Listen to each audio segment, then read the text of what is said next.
Trazar la historia de las redes sociales y el punto cronológico de su nacimiento no es una tarea fácil. Su origen es difuso y su evolución rapidísima. No existe consenso sobre cuál fue la primera red social y podemos encontrar diferentes puntos de vista al respecto. Su historia se escribe a cada minuto en cientos de lugares del mundo. Lo que parece estar claro es que los inicios se remontan mucho más allá de lo que podríamos pensar en un primer momento, puesto que los primeros intentos de comunicación a través de Internet ya establecen redes y son el germen de lo que más tarde serán los servicios de redes sociales que conocemos actualmente.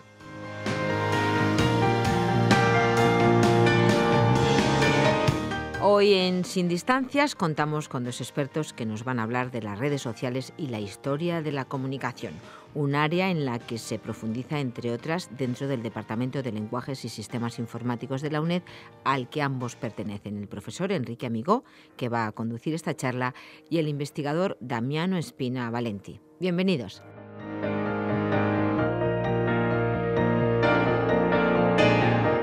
Pues efectivamente, el tema que vamos a tratar es bastante popular, está en la calle. De hecho, lo que queremos resaltar hoy es realmente la importancia que tiene, algo que se comenta y por qué es tan importante, ¿no? El fenómeno de las redes sociales, que nosotros lo generalizamos a los contenidos generados por los usuarios, ¿no? Ya sean opiniones, posts en microblogs, en blogs, en Facebook, ese tipo de cosas. Y tenemos con nosotros a Damiano, un investigador. Hola, ¿qué tal? Que lleva varios años trabajando en su tesis en todo ese tipo de cosas, ¿no? ¿Qué ocurre? ¿Cómo es el lenguaje de estos mensajes y cómo analizarlos, filtrarlos, tratarlos, agruparlos, todo ese tipo de cosas, ¿no? Sí, de forma automática. De forma automática, efectivamente, claro. Eso es importante. En la línea que queríamos ir en este programa es ubicar en un periodo histórico lo que está pasando, porque creemos que sí que se le da mucha importancia, se habla de ello, vemos que está cambiando las cosas, pero puede tener mucha importancia más allá de eso, ¿no? Y una primera idea, la que podías pensar es cómo veíamos el futuro en los años 70, por ejemplo, los años 80, y qué es lo que ha pasado. Una forma de verlos, por ejemplo, las películas futuristas que veíamos en aquella época, ¿no? Y bueno, ¿qué encontramos? Encontramos coches volando. Sí, robots por todas partes. Muchísimos robots de todo tipo. Encontramos máquinas que pensaban, que eran capaces de hablar, ¿no? Encontramos viajes interestelares, encontramos teletransportación. Uh-huh. Y bueno, era lógico pensarlo porque si uno sigue la curva de la capacidad de viaje que tenía el ser humano, pues si sigues la progresión ya deberíamos estar en otro sistema solar, ¿no? Pero no ha sido así. Viviendo ya directamente solar. O de vacaciones incluso. Sí. Pero no ha sido así. No ha sido así y ni los coches vuelan, ni nos vamos de vacaciones a Saturno, ni podemos teletransportarnos y no existen las espadas láser. Pero sin embargo ha ocurrido algo que nadie se esperaba. Y es que uno puede saber lo que están comentando todas las personas del planeta que estén comentando sobre algo que han comentado los últimos 10 minutos sobre un tema cualquiera, ¿no? Ese grado de comunicación nadie ni se lo imaginaba, ¿no? De hecho, hay una anécdota, por ejemplo, en la peli de Blade Runner.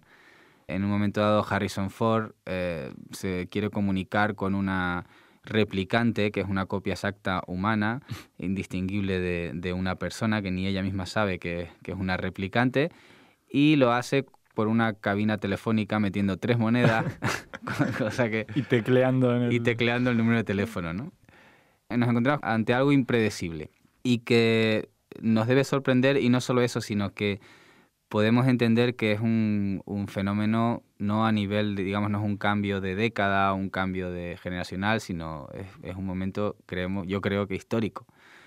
¿Por qué? Porque supone un cambio en la comunicación. Y si lo pensamos bien, si estudiamos los momentos claves de la historia de la humanidad, podemos ver que cada uno de ellos ha coincidido con una ruptura en alguna de las barreras de la comunicación.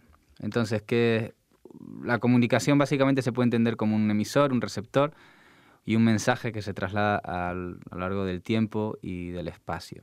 Entonces, tenemos un número de receptores, tenemos un número de emisores, tenemos un mensaje, tenemos un límite de tiempo que no puede ser ni demasiado corto ni tampoco puede ser demasiado largo, y un límite en el espacio.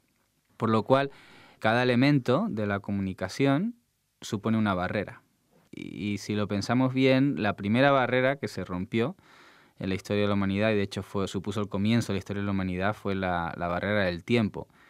Con la escritura, pues resulta que se podía escribir un mensaje y comunicarlo a X personas, pero lo importante era que se había roto definitivamente la barrera del tiempo y lo podía leer una persona 3.000 años después, como de hecho sucedió, ¿no? Claro, no es solo en el instante en el que se genera el mensaje, sino que perdura, ese mensaje perdura en el tiempo. Claro. Por un momento puede ser poco tiempo o mucho, pero el tema es que no es en el tiempo, en el instante en el que se genera, sino que perdura. Claro, no está limitado. De hecho, al principio, realmente el objetivo de aquello, de la escritura, era pues establecer, sin límites de tiempo, pues cuál era la propiedad de cada persona en Mesopotamia, donde fuera, ¿no? Y ese fue el gran momento, empezó la historia. Luego hubo momentos donde surgieron avances en la comunicación, pues en vez de caballos ya teníamos carromatos que iban por caminos y entonces el espacio se redujo. Pues en vez de tener arcilla, pues pasamos a tener papiros y entonces la cantidad de copias que se podía hacer era mayor, eran más fáciles de transportar, la cantidad de receptores fueron aumentando. Todos fueron cambios progresivos. Sí, cambios en eficiencia, ¿no? Digamos. En eficiencia, efectivamente. Pero sin embargo, el momento clave es cuando se rompe definitivamente otra de las barreras, que fue la del número de receptores, ¿no? Uh-huh. Con el invento de la imprenta. Claro. Y entonces lo que me comentabas, Damiano, hace un rato, que en su momento, cuando se inventó la imprenta, no creo que nadie dijera, va a cambiar la historia de la humanidad. Claro, ¿no? Es algo que seguramente con el tiempo, ¿no?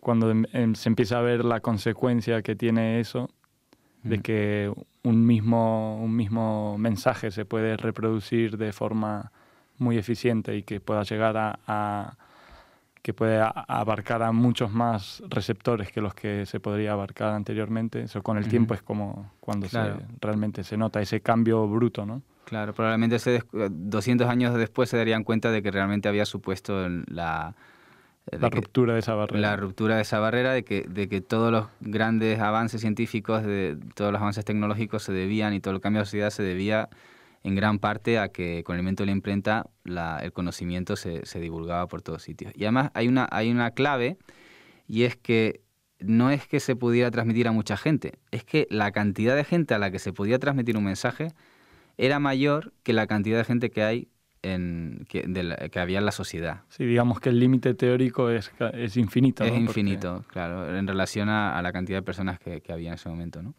Intercomunicadas. Uh-huh. Se rompe esa barrera y surge pues el Renacimiento.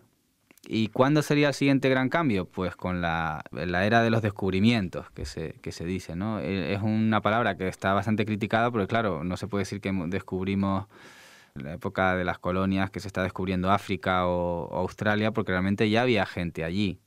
¿Cuál era la diferencia? ¿Qué es lo que pasó en aquella época? Pues que la diferencia es que un mensaje, que las personas entre un australiano y un inglés ahora estaban intercomunicados. Esa es la diferencia. No es que hubiera personas donde antes no las había, es que estaban comunicadas, ¿no? Y eso supuso gran cambio con la máquina de vapor y los trenes, etcétera.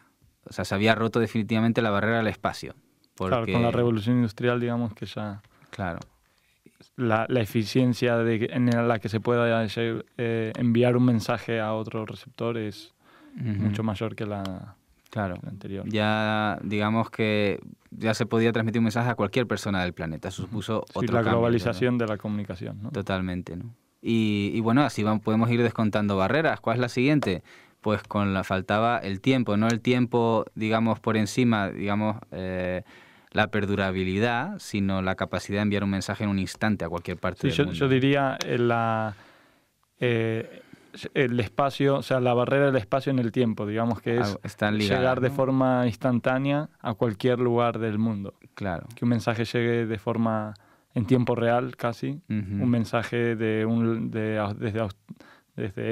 Estados Unidos a Europa, ¿no? Claro, como ocurrió en el primer telegrama que se envió desde Londres a Nueva York, que fue un momento histórico, y a partir de ahí pues la era de las telecomunicaciones, y entonces surgieron cambios sociales. De repente las instituciones podían inundar de información como ellos quisieran la sociedad, los partidos políticos podían dominar la opinión pública, el poder que adquirieron los medios de comunicación, los medios publicitarios la publicidad, los medios publicitarios de los dictadores, no sé, muchas cosas que se usaron para bien y otras veces para mal. Sí, digamos que unos pocos emisores podían llegar a muchos receptores en poco tiempo e independiente del espacio. Independiente del espacio, del tiempo y de la cantidad de receptores que sean. Claro. O sea, si tú eras dueño del canal más importante de un país, pues eres capaz de inundar de información a toda la gente que eso cambió el mundo, ¿no? Uh-huh. Y bueno, supuso la era de las telecomunicaciones. ¿Y ahora qué ha pasado? Pues ahora faltaba la última barrera, por lo menos la última barrera a nivel tecnológico. ¿Qué es lo que ha pasado? Que ahora no solamente hay un número ilimitado de receptores, un instante ilimitadamente largo o corto de tiempo, y no hay límites en el espacio, sino que además no hay límites en los emisores. Claro. Y cualquier persona puede escribir, técnicamente, puede transmitir un mensaje a cualquier cantidad de personas en un instante que se encuentren en cualquier sitio del planeta. Claro, sin ir más lejos, nosotros ahora mismo estamos haciendo esta charla en la radio, pero en el mismo momento puede haber alguien en su casa con una webcam haciendo un vídeo, subiéndolo a YouTube y tener a un montón de seguidores en muy poco tiempo. Claro. Por ejemplo, si mucha gente escuchara esta charla, pues alguien podría introducir un comentario en esta charla y también se vería lo que él está diciendo. Uh-huh. Con lo cual ya no se puede controlar, ¿no? Se acabó el monopolio del emisor. Claro. Y bueno, en cualquier caso, ¿por qué estamos investigando nosotros estas cosas? Supone que ya está resuelto el problema, ¿no? Pues no está resuelto, porque sí es importante que se han roto todas las barreras tecnológicas, es decir, en teoría ya se puede hacer. Cualquier persona tiene las herramientas para transmitir un mensaje sin límites, pero ¿qué ocurre? Que ahora lo que nos encontramos son con barreras orgánicas. No somos capaces de asimilar toda la información que tenemos, ¿no? O sea, no somos capaces de leer todos los emails, toda la publicidad, todos los mensajes de móvil, estamos totalmente saturados. Uh-huh. Entonces aquí es donde nosotros entramos. Por eso estamos investigando, ¿no? Porque la información tiene que ser sintetizada, agrupada, clasificada. Hay que saber lo que al usuario, al receptor, realmente le interesa escuchar. Porque al haber tantos emisores potenciales, pues necesitamos herramientas que ayuden a los receptores a acceder a lo que realmente a ellos les interesa. Entonces llegamos aquí al gran problema. ¿Qué es lo que realmente les interesa al receptor, ¿no? Claro, digamos que hasta ahora lo que vimos es que las plataformas sí que está cubierta, ¿no? Que digamos todas las variables que mencionamos anteriormente, el tiempo, el espacio, el emisor, el receptor, uh-huh. es lo mínimo que necesitas para una comunicación, pero para uh-huh. una comunicación se necesita mucho más. Se necesita uh-huh. que el receptor entienda el emisor, por ejemplo, uh-huh. y que al receptor le interese lo que dice el emisor. Entonces todo eso es lo que, digamos que son las que tú te refieres como barreras orgánicas, de que son realmente intrínsecas de la comunicación y que no son resueltas por la plataforma, sino que realmente necesitamos algo más que lo resuelva. Y es en lo que estamos trabajando. En eso estamos trabajando. Entonces, sí que no se puede... es algo tan subjetivo cuando investigamos estos temas en buscadores, en resumidores, este tipo de cosas, pues generalmente lo que se hace es anotar un corpus, ¿no? Un conjunto de datos anotados por humanos, donde son los humanos los que deciden lo que es importante y lo que no. Y luego se intenta que una máquina replique esa información y sea capaz de adivinar, ¿no? Lo que dicen los humanos. ¿Qué pasa? Que hay muy poco acuerdo entre humanos generalmente. Pero sí que otro subcampo dentro de nuestro campo es saber hasta dónde se puede llegar. O sea, cuál es el grado de acuerdo. ¿Cuál es esa parte? Por ejemplo, sabemos que 2 retweets son redundantes. Básicamente dicen lo mismo. Y eso es válido en general. Uh-huh. Pero ¿qué pasa con los casi retweets? ¿Hasta qué punto podemos considerar algo como redundante y que no te va a interesar verlo otra vez? Hay como un espacio en el que sí que se pueden establecer reglas generales y en el que se puede ayudar al ser humano a reducir muchísimo el esfuerzo empleado, ¿no? Claro, sin ir más lejos, nosotros todos los días utilizamos herramientas que nos proporcionan esa facilidad en la medida de lo posible, ¿no? O sea, hoy en día nadie utiliza la web sin utilizar Google o o Claro. Yahoo o Bing, uno de los buscadores, Ujú. que justamente lo que intentan es reducir o minimizar el esfuerzo de encontrar la información Ujú. que realmente está buscando el usuario. Ujú. Entonces, ese tipo de aproximaciones son las que intentan resolver esta barrera Ujú. de toda la información ingente que hay y de la que realmente te interesa. Mm. Entonces, lo mismo pasa en los buscadores y lo mismo pasa en redes sociales, ¿no? Por Claro. ejemplo, saber qué es lo que sucede o resumir un partido de fútbol a partir de tweets. Eso se puede hacer en la medida de que tenéis un montón de tweets que hablan del partido y hay algunos tweets que hablan de los subeventos importantes del partido y se pueden sacar y hacer un resumen de, pues ahora acaban de meter gol el Ujú. equipo A, ¿no? Ujú. Pero bueno, hay muchísimo trabajo por hacer y además que no estamos seguros desde eso, que hasta dónde se puede realizar, ¿no? ¿Hasta dónde se puede llegar? Hasta dónde se puede Ujú. llegar, pero bueno.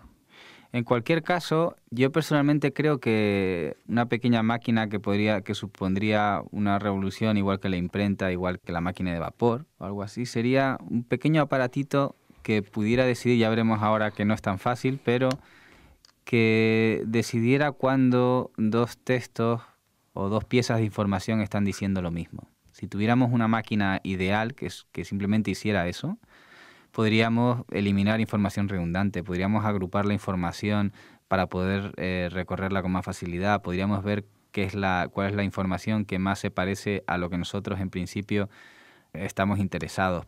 Podríamos saber a qué información ya ha accedido la gente y por lo tanto qué es lo que no le va a interesar, o a qué información suele acceder la gente y que por lo tanto, o ciertas personas y que por lo tanto le pueda interesar, ¿no? Entonces sería con una maquinita muy difícil de conseguir, hay mucha gente investigando en eso, supondría un gran paso, ¿no? Aunque no huele, ¿no? Como los coches de las pelis. Y podría suponer un cambio, una revolución importante. Pero claro, ahora Damiano, que es bastante más realista que yo,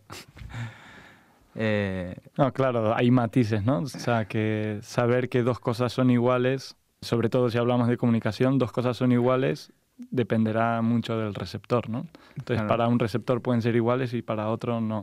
Ujú. Entonces, ahí hay una variable que es el contexto, ¿no? De quién está interpretando esa información, Ujú. que es la que realmente cuando hacemos este tipo de sistemas intentamos modelar.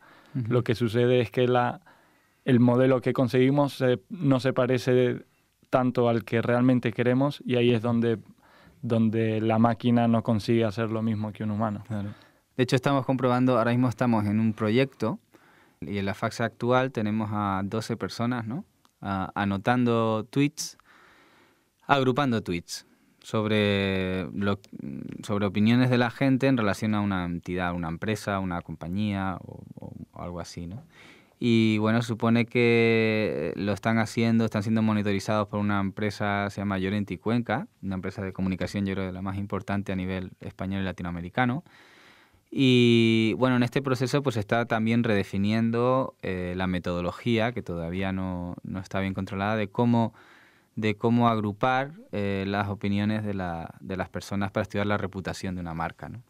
Y efectivamente nos damos cuenta de que lo más difícil del proceso es la enorme subjetividad que hay a la hora de agrupar, tanto cuándo decidir si dos cosas son parecidas, cómo definir las nubes de cosas, ¿no? Los subconjuntos, y también la granularidad. Claro. Es decir, los subconjuntos tienen que ser pequeñitos o tienen que ser grandes.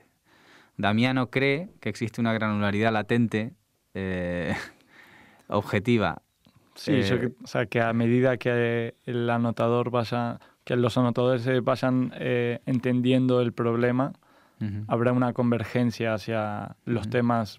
Digamos que está orientado a los temas que tienen que detectar son aquellos que Uh-huh. resumen un conjunto de tweets para, por ejemplo, el encargado de la comunicación online de la empresa, ¿no? Entonces, digamos, un pequeño resumen, en vez de darle los 1000 tweets, Uh-huh. darle 30 temas y decir Uh-huh. estos 30 temas, en estos 1000 tweets, Uh-huh. cuáles son los 30 temas más discutidos. Pues, por ejemplo, del McDonald's se ha estado hablando que la carne no es sana o si es sana, o que han subido o que es demasiado caro el precio del Big Mac o Exacto. ese tipo de cosas. Son temas candentes porque la gente tiende a comentarlos y supone que hay tantos tweets hablando de cualquier cosa que hace falta una máquina que reduzca toda la información para que los directores de las empresas se den cuenta de lo que está pasando, ¿no? Sí, y no solo a nivel de empresa, a nivel de usuario también. A mí me gustaría, por ejemplo, yo que soy usuario de Twitter, que el fin de semana, si no estoy leyendo mi timeline, que el lunes me llegue y que una maquinita me diga estos son los tweets más importantes en el fin de semana y que tienes que leer que te van a interesar. A lo mejor se me ocurre que la siguiente barrera que hay que superar es las propias redes sociales, ¿no? Como barrera, porque el efecto de redes sociales es que, vale, como no tengo una máquina que me diga qué es lo interesante, lo que voy a hacer es fiarme de la gente que conozco. Entonces la gente, digamos, en vez de mirar a lo mejor el periódico, pues se centra en qué es lo que dicen sus amigos, ¿no? Y ahí es donde se informan. Claro, es que curiosamente, si te pones a pensar, al romper la barrera de que ya todos podemos ser emisores, entonces justo ese es el tema, de que no todos los emisarios son iguales. Incluso no hay una única forma de medir la autoridad de los emisores, sino que para cada receptor los emisores pueden ser distintos, los que les interesan pueden ser distintos, y eso también, al haber tantos emisores y al generarse tanta información, necesitas un mecanismo para saber qué información de qué emisor es la que tengo que priorizar, ¿no? En cada caso, no en un único caso como puede ser, como hace Google, ¿no? Que directamente con cosas como PageRank te da un orden, digamos, en la web que es genérico para los usuarios. Después hay cosas de personalización y tal, pero digamos que a nivel de redes sociales es mucho más complejo. Mucho más complicado. Hombre, sí que es verdad que no hay que subestimar el poder de las redes sociales porque, aunque, bueno, digamos tu capacidad, tu recepción está limitada a tu entorno, ¿no? Pues 100, 200 personas lo que digan. Pero sí que es verdad que como eso explota exponencialmente, no hacen falta muchas conexiones para estar conectados con... No sé ahora mismo cómo estaba la red de Twitter de interconexión, no sé cuántos saltos hay que dar para llegar a cualquier usuario de Twitter. El dato curioso de una reciente investigación es el famoso estudio de los grados de conexión, ¿no? Que se realizó en la década de los 50 o los 60, que medía que el grado de conexión entre dos personas cualquiera en el mundo era 6, ¿no? Era 6. Que necesitaba 6 pasos para llegar a la otra persona. Un mensaje dirigido de una emisora a cualquier otro receptor, claro, con 6 pasos podía llegar a... Si eso se pudiera... Y esto se ha medido en Facebook, por ejemplo, y lo curioso es que en Facebook no son 6, sino que son 4. Son 4, claro. O sea que con 4 compartir, ¿no? Lo que se pone como compartir, en teoría un mensaje lo suficientemente viral podría llegar al mundo entero, ¿no? Bueno, a lo mejor no hacen falta sistemas, sino que ya todo depende de la calidad del contenido. Pero claro, también es cierto que debido a la capacidad, a los límites orgánicos de recepción, pues claro, lo que funciona, lo que es viral, generalmente son cosas que están bien, pero que se pueden asimilar en 3 segundos, ¿no? Y eso crea un filtro de muchas patujadas en las redes sociales y corta mucho grandes contenidos que no se divulgan simplemente porque son un poquitín largos. A lo mejor te estoy hablando de 30 segundos. Y eso es un sesgo muy importante porque sí, la interconexión y los 4 pasos está muy bien, pero para que se produzca esa llama, para que se produzca esa expansión, no puedes tener una brasa, tienes que tener una llamarada muy breve, muy efímera, que haga y se divulga, pero si algo que sea consistente, pues no tiene por qué divulgarse, ¿no? O sea, sigue existiendo esa barrera a pesar de que estemos todos tan interconectados, ¿no? No todos los contenidos son virales, simplemente solo a cierto tipo de contenidos, y eso no es bueno, creo, ¿no? Bueno, eso siempre pasó, ¿no? O sea, hay cosas que son modas y otras que son más estables y menos conocidas. Claro, y no, que se van no es filtrando indicador con el tiempo, de calidad, ¿no? O sea, yo estoy casi convencido de que las cosas de calidad son las que están más escondidas y menos llegan al conocimiento de todos, y las cosas de moda son las que pasan. Hombre, es posible, y además sería un estudio interesante saber si los contenidos más extensos, por ejemplo, Imaginemos que estudiamos, en vez de en Facebook, cómo se transmiten los pequeños comentarios, solamente cómo se transmiten los comentarios de una página. Entonces, probablemente yo creo que el efecto que veríamos es que el proceso es el mismo, solo que en vez de necesitar una semana, necesita un año. O sea que yo creo que se expande de la misma manera, pero tarda más tiempo. Que tampoco pasa nada, porque quizás la comunicación no tenga que ser tan rápida necesariamente, claro, ¿no? Eso es. Pero bueno, creo que seguimos teniendo un papel importante, ¿no? Que hay muchas cosas que mejorar, que desarrollar en todo este campo, ¿no? Y bueno, en general, para mí la conclusión más importante de esto es que estamos en un momento muy... no estamos en un cambio generacional, ni una tecnología que esté suponiendo una moda, ni algo así. Para mí estamos en un momento realmente histórico en el que se ha roto, por lo menos a nivel tecnológico, la última barrera de la comunicación, y que ya lo que queda pues es enfrentarse con... son las barreras difíciles de la comunicación. Claro, las barreras del propio ser humano, ¿no? Lo que es capaz de asimilar. Bueno, y no sé, ha sido un placer compartir contigo, Damiano, esta... placer fue mío. Pequeña charla. Usen las redes, que cambiaremos el mundo. Muchas gracias. Un saludo a todos los oyentes.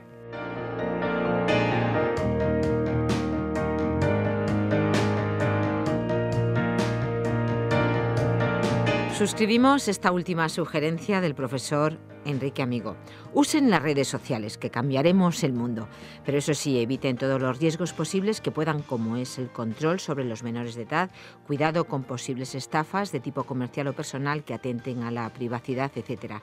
Si se accede con seguridad, las redes sociales pueden resultar inmensamente atractivas al funcionar como plataformas de comunicación que permiten conectar gente que se conoce o que desea conocerse, y que además pueden centralizar recursos como fotos y vídeos en un lugar fácil de acceder y administrado por los propios usuarios. Nos han acercado a las redes sociales, como decimos, el profesor del Departamento de Lenguajes y Sistemas Informáticos, Enrique Amigo, de aquí de la UNED, y Damiano Espina Valenti, investigador en el mismo departamento.